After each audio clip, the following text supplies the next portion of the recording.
This is OwlUp, where learning happens in minutes, not hours.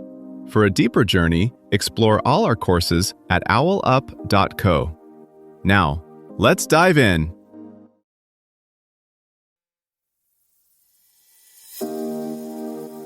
Welcome back to Chapter 2 of our series, Weapons That Changed Warfare. In this episode, titled Gunpowder Revolution, we'll explore the fascinating origins of gunpowder technology and its incredible journey across the globe. So, whether you're a history buff or just curious about how this explosive invention reshaped battles, let's dive in. Gunpowder turned castle walls from symbols of safety into death traps almost overnight. A single giant cannon could batter stones that had stood for centuries. A king on horseback, a knight in armor. Suddenly, both had to answer to a small, smoking barrel of metal. Suddenly, war became a contest of math, metal, and money. Rulers who could afford bigger foundries, better engineers, and more gun crews didn't just win battles, they rewrote the map. Stone strongholds that once anchored local lords gave way to sprawling, low forts with angled walls, ditches, and earthworks designed to swallow incoming shot like dunes breaking ocean waves. This wasn't just prettier architecture, it was a new logic of power. To crack these defenses, attackers needed logistics, siege trains, and months of pay for thousands of soldiers. That meant organized taxation, permanent bureaus, and record-keeping. The Gunpowder Age quietly pushed Europe from feuding nobles toward centralized states, where war planning looked less like heroic charges and more like spreadsheets, long before spreadsheets existed.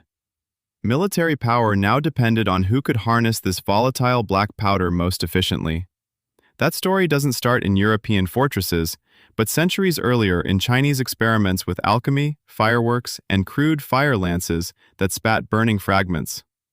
As recipes stabilized and metalworking improved, the technology moved west along trade routes and battlefields, picked up by engineers in the Islamic world who refined casting techniques and siege tactics. Like a new musical style passed from city to city, each region remixed gunpowder, adding local metallurgy, tactics, and needs. By the time it reached Europe, it was already a traveling revolution. Gunpowder's journey from curiosity to war winner hinged on one breakthrough, putting it behind a projectile instead of around it. Early Chinese fire lances only blasted flame and scraps a few meters.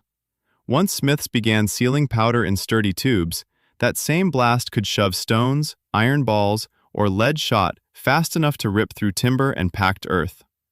Now engineers were less interested in sparks and noise and more in boring calculations: barrel length, bore diameter, powder grain size, angle of fire. Tiny tweaks meant the difference between cracking a gate or merely scaring the defenders on it. In the Islamic world, specialist craftsmen learned to cast huge bronze pieces in single pours, then reinforce them with hoops or clamps.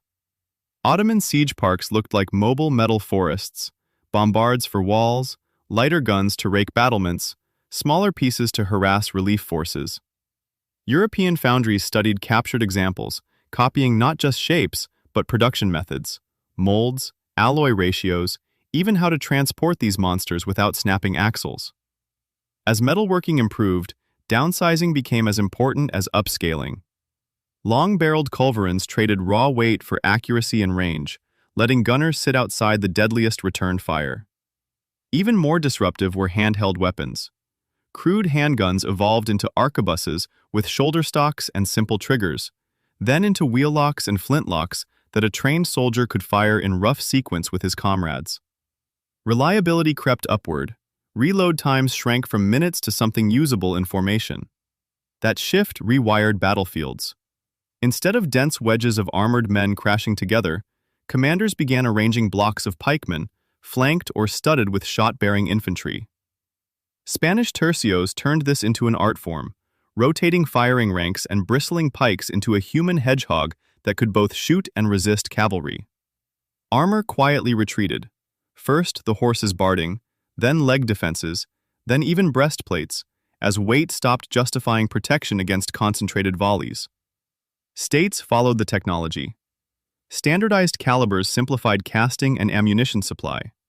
Central depots stored barrels, locks, and spare parts.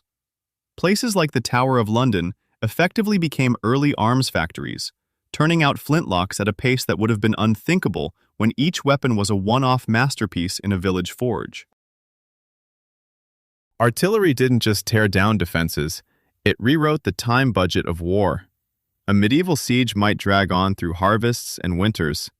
With organized gun lines, a breach could appear in days, forcing commanders to gamble, storm now and bleed, or sit longer and risk disease, relief armies, or mutiny over unpaid wages.